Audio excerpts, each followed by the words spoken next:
All right, we are now on to our final speaker, and then we'll be closing out the day. Nick Fish is the president of the American Atheist, where he leads efforts to defend the separation of religion and government and advance equality for atheists and non-religious Americans. Since joining in 2012, he has directed advocacy, grassroots organizing, and public policy initiatives, and has been president. Yeah, sure. Has been president for the past 7 years. We're thrilled to have him here today. Please welcome Nick Fish, everybody.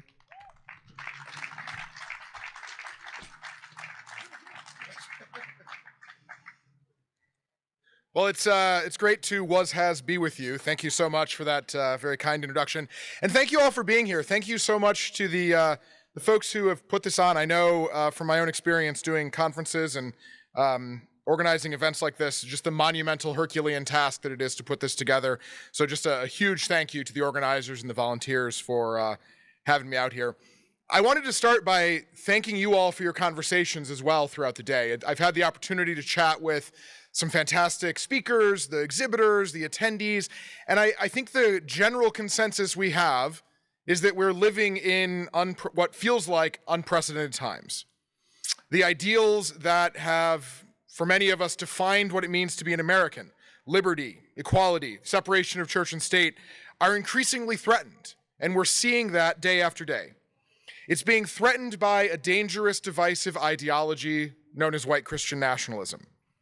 This ideology seeks to fuse a specific religious identity with our national identity, but it's not new. Its resurgence, however, its increasingly explicit infusion into our nation's political systems and into government action demands urgent attention. As you've heard throughout the day, and you no doubt know from all of the emails that I'm sure you get from me, white Christian nationalism is a dangerous, authoritarian ideology that seeks to unify racial and religious identities into what it means to be an American. And in that vision of Americanness that these extremists have, there are winners and losers. People who are chosen by God in their view to rule, and those who are chosen to be ruled. In their view, one must not just adhere to Christianity, but a particular form of conservative Christianity. A Christianity that is highly structured, advocates for so-called traditional gender and roles and hierarchies, and that is intolerant to dissent and critique. It's a Christianity that values the accumulation of power for the sake of holding that power, rather than for improving the lives of Americans.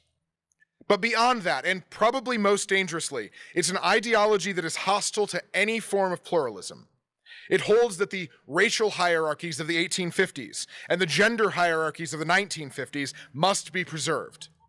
That Black, Hispanic, Asian Americans, especially if they're not evangelical Christians, are inherently second-class citizens and can never be truly American.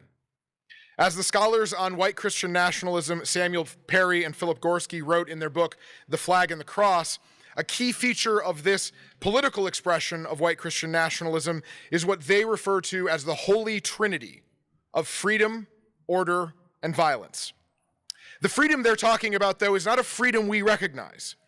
It's a freedom that is a libertarian sort of freedom for a select few, those who are, above all else, white, straight, native-born Christian men.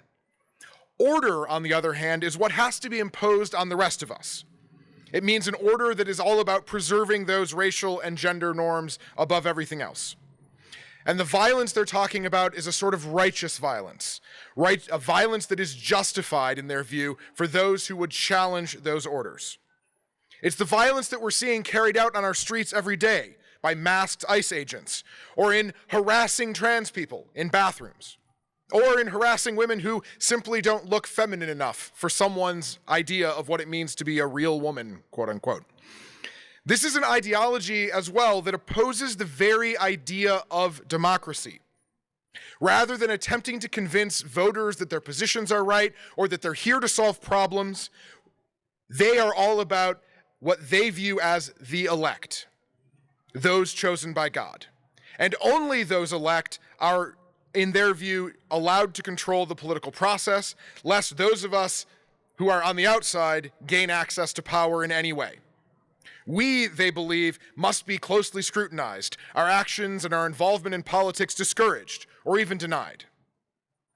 These extremists are now running the federal government, and they are fundamentally a threat to a pluralistic, democratic, secular society. Their backers are less likely to say that we should make it easy for people to vote. They are far more likely to support explicit racial and political gerrymandering. And they are far more likely to have supported the attempts to overturn the results of the 2020 election through violence. And while the white Christian nationalist ideology is certainly ascendant in American politics and even in California politics, we cannot pretend that it's some recent development. To summarize, another scholar, Andrew Whitehead, Christian nationalism and their anti-democratic attitudes have a long, storied history in America. After the Civil War in the 1860s, through the years of Jim Crow, and into the Civil Rights era and beyond, white Christian leaders provided the theological justifications to rationalize limiting Black Americans' access to participate in the democratic process. They explicitly tied their efforts to their desire to protect the purity of their imagined white Christian nation. But this is not, and it has never been, about simple policy disagreements. Their attempts to limit voting access, ranging from administrative barriers, making it harder to vote, to threats of political violence, have been used to disrupt the democratic process for decades. That is the lens that we have to view the actions of the Trump administration and a Stephen Miller-led federal government that has ICE agents and masks ripping children and families from their beds at 5 o'clock in the morning, arresting local government officials who would dare to challenge them, and tear gassing and macing peaceful protesters who dared to stand in their way. Here in California, a state that is almost synonymous in some ways as sort of a slur, signaling that someone isn't a real American. Oh, those California values. These threats can sometimes seem hypothetical, far away. We tell ourselves that the fight is not coming to our doors, that a state like California, with its beautiful weather, thank you, is a safe sanctuary because of the laws and the policies and the courts and the politicians that are trying to protect us. Well, I'm here to tell you, unfortunately, that that is a dangerous and profound form of complacency. The threat of white Christian nationalism is not limited to state houses in Tallahassee or in Jackson or in Austin. The real dangers we face are a systemic, institutional capture of our federal judiciary, our civic institutions, the very concept of American pluralism, and they are coming to this state house. The national threat can, has, and will continue to reach into the state of California. But the threats aren't just ideological, they're physical, they're legal. And even if they target someone else first, make no mistake that atheists and humanists and anyone else who would question their false Christian nation narrative are next on the list. We've already seen the threats and the deployment of federalized military into our cities all across this country. We've witnessed the authorization of mass arrests and large-scale rounding up of people by ICE, kidnapping legal permanent residents and American citizens off the streets, shipping them to holding facilities halfway across the country. We're facing a campaign of vindictive prosecution and retaliation aimed at silencing dissent and punishing civil rights leaders and groups. In all of these examples, the fact that many of their actions are illegal is beside the point. The process is the punishment. Even if charges are dismissed or investigations turn up nothing or the military leaves or ICE is prosecuted, the damage has been done. The principle that is under attack is pluralism. Out of many, one. The core idea of what it means to be an American. The white Christian nationalist movement wants to impose a society where a privileged majority is able to rule according to their interpretation of religious law. If they can normalize targeting of immigrants or LGBTQ people, they can and they will normalize targeting of American citizens, of American atheists, of California Freethought Day, and of any other civil rights organization that stands in their way. I've heard people comparing this moment to Germany in the 1930s. But we don't have to look outside of our borders here in the US. We don't have to draw examples of say, oh, this is like Sharia law. No. This the lessons that we can learn, the lessons we can take into this moment can be taken from within our borders, from within our recent history. We can learn the lessons of how to confront an autocracy, a legal system designed to discriminate against us from our recent history. Our plan to save democracy, to stand together, united as one people, as one American people, comes from the determination that defined the civil rights era and every civil rights fight in the United States, that comes from living memory for people standing here today. So let's break it down. The civil rights movement is a powerful example of how people armed with nothing but their convictions and their commitment to justice can overcome state-sanctioned violence and build a better society for the future, for their children, but also for themselves. Recall for a moment that Black Americans living in the Jim Crow South were living through decades of formal legal discrimination. Government power was used to enforce the racial hierarchies that white Christian nationalists still want today. That preventing the wrong sort of people from achieving political power. Violence was used to silence dissent and intimidate reformers. The government looked the other way while masked vigilantes attacked those of us that fought for better. The ultimate victories of that era, imperfect and temporary as they may have been, were only possible, however, because of overlapping networks of support, of solidarity, of collaboration, and of partnership. Black churches and faith leaders were often the most visible leaders of that movement. At the same time, students, labor leaders, Jews, Catholics, progressive Protestants, secular humanists were allies in the fight, standing shoulder to shoulder with those leaders. Despite, or maybe because of theological differences, they were united in their commitment to justice, pluralism, and human dignity for all.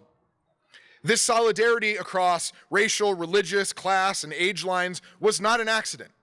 It was the result of years of cross-pollination, of collaboration, of explicit decisions by leaders within those movements and the people that were on the front lines of both movements to ensure that people knew that the struggles were linked. Bayard Rustin, one of the principal architects of the 1963 March on Washington, best summed it up. He said, "We are all one. And if we don't know it, we will learn it the hard way." The unholy alliance between the racist, theocratic Christian nationalist movement and its billionaire backers is nothing new. In a 1961 speech to the AFL-CIO, the largest labor union in the United States, Martin Luther King Jr. said, quote, "The labor hater and the labor baiter is virtually always a twin-headed creature, spewing anti-black epithets from one mouth and anti-labor propaganda from the other mouth." During the civil rights era, union members and labor organizations responded to this solidarity shown by the civil rights leaders. Unions themselves sent money directly to civil rights organizations. The groups themselves served as valuable organizing hubs, provided legal aid, publicity, and organizing support across the country. They used their collective power to influence state-level laws and federal legislation that eventually banned discrimination in hiring and in public accommodations. Just as crucially, however, their participation, acting and standing in solidarity with Black Americans living in the Jim Crow South, was a powerful refutation to the idea of otherness that racists of the era sought to capitalize on to justify their actions. Images of diverse people standing together, Black and white, Jews and Christians, atheists and religious, made it crystal clear that this is what America looks like, e pluribus unum. This historical precedent gives us our mandate today. The atheist role in this fight is to be an ally for those who are being targeted by our modern authoritarian movement, to stand in solidarity with the people who are now being targeted. Again, to imperfectly quote Martin Luther King, quote, "We may have come on different ships, but we're all in the same boat now." The targets of the white Christian nationalist movement in some ways make it easy for us to see who we have to be standing with today. Immigrants and people of color being targeted because of the languages they speak and the color of their skin. LGBTQ+ people and women having their health care and their very identities criminalized and pushed to the margins of society. Other religious minorities, Jews, Muslims, Sikh, targeted because of what they believe and how they worship. The struggle, again, is not atheists against believers, Christians against humanists. It is nothing of the sort. It's a struggle between an exclusionary, divisive, and dangerous ideology and all of us who believe in something better. The question that a lot of you have on your mind is, okay, well, what in the world do we do? It's the question people have asked me over and over and over again this weekend. So I'm going to tell you. We know what the threat is, and we know what our obligation is right now, to stand in solidarity together. So what does that commitment to solidarity, to standing together in action, look like? What can we do standing on the steps of this building today in this moment? The fight is multifaceted, and it requires, in my view, a dual strategy. Number one, we have to fight the cultural battle, forging alliances. But we also have to fight a legal battle and stand with the people who are on the front lines of protecting our rights. First and foremost, though, it is about showing up for one another. The goal of the white Christian nationalist movement and its political backers is to isolate us, to make us look hostile and radical, to make vulnerable people look like the enemy of the people instead of the people of America. We can shatter their narrative through relentless, visible solidarity with each other. Our values demand that we move beyond rhetoric and into action, starting right here in state capitals like Sacramento and in states like California. First, we have to partner directly with immigrant defense groups, civil rights organizations, and racial justice advocates locally. Offer your time, offer your skills, your public presence at their events. Stand with them as they focus on defending communities from the threats they face, whether that's ICE roundups or potential political persecution. That defense takes a lot of forms. The Christian nationalist movement has made it crystal clear that they are willing to use physical force and violence against us. We have to be prepared for that eventuality. Some of us are able to physically resist, engaging in sit-ins or locking arms, both metaphorically and literally, to block their actions. Others can document what's happening, standing back and recording ICE agents or the military reporting on what's happening, warning people in advance. Still others can work as planners, organizers, working behind the scenes to make sure people have the resources they need to be successful. We have to be the ones to offer our support. That means showing up and saying the magic words, "What can I do to help?" Second, when you ask that, you got to be prepared for the answer. Well, I don't know. What can you do? Use the capacity of your community groups. We just had a wonderful event at the Reason Center. Use your organizing skills, your non-religious identity, your visibility to support groups that are actively being targets. Some of us are attorneys. Some of us have experience with logistics and spreadsheets. Some of us have a platform to speak from. We all bring something unique to the table. And ultimately, it boils down to that fact, that we all bring something to this fight. The power of showing up is in humanizing our movement and proving that we are reliable partners in the fight for our rights. It normalizes atheist participation in civic society. It breaks down the barriers and the struggles that we still face. And just as importantly, it shows us that we have the power to make a difference, that we actually can do something about building a better world for today and for tomorrow. It pushes back against the cruel and dehumanizing rhetoric and policies of the Christian nationalist movement and the Stephen Millers of the world. The best response to their claim that some people are more American than others is for us to stand together as Americans.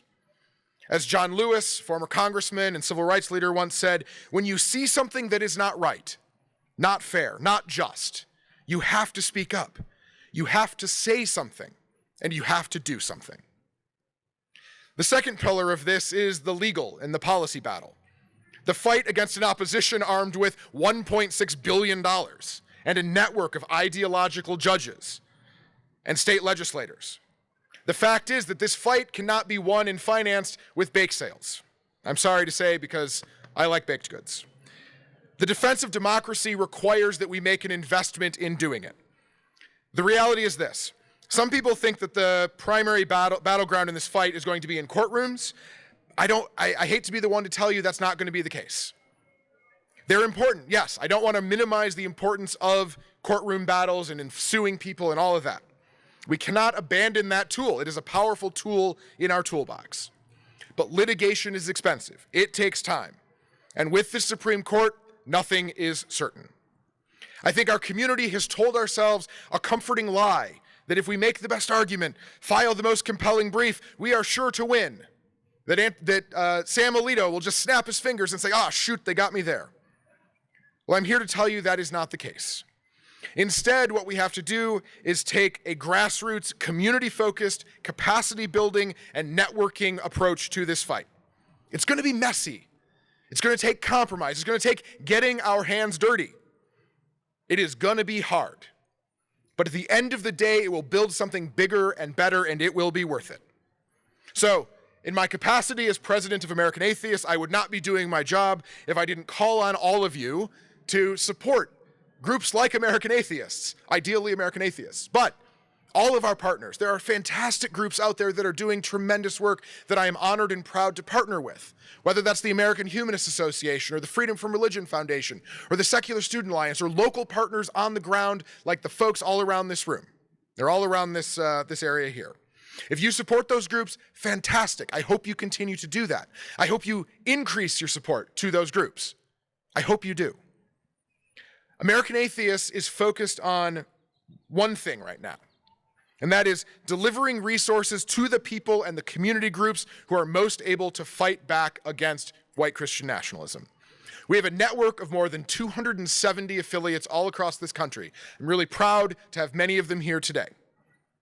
We have a full-time team of organizers who spend every single day working with our grassroots, supporting them, asking them what resources they need and making it happen. And because the need is so urgent, we are expanding that team right now. We are investing hundreds of thousands of dollars in the grassroots fight.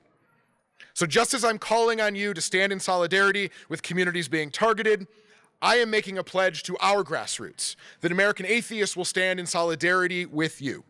We have your backs. And to have their backs, the simple fact is we need to have the resources to make it happen. We need people giving $5, $10 a month, whatever it is. Every dollar that you support American Atheists and the American Humanist Association and FFRF with is an investment in defending our values and empowering people. I'm sorry to say that we do not have any eccentric billionaires cutting us 7 or 8-figure checks. But if you know anyone, if you are one, please talk to me. I have cards. I am happy to make that happen. Instead, though, we have something better. We have real people all across this country who recognize the threat of religious demagoguery and are willing to do something about it. The threat of religious nationalism is real and it is urgent. I give you those numbers, that $1.6 billion on the other side. I give you those numbers not as woe is us, but to show you that we, with limited resources, are able to fight to a draw and to win as often as we lose. I know it may not feel like it right this moment. To remind you that we are not powerless in this fight. We have the tools, we have the people, and we have the passion to defend our democracy. So let's recap, in my view, what this moment demands. Number one, we have to reject the illusion of safety here in California, in so-called blue states, in communities like the Bay Area or wherever it is you might live. The white Christian nationalist movement's attempts to impose an exclusionary, sectarian vision on America is coming for us all. And in some places, it is already here. ICE roundups, persecution of political groups and civil rights groups, military deployments, they sort of prove that no state lines are going to save us alone. Second, we have to embrace the mandate for solidarity that I mentioned, the mandate that our original national motto, E Pluribus Unum, calls for. Out of one, many. One America standing together against all who would try to divide us.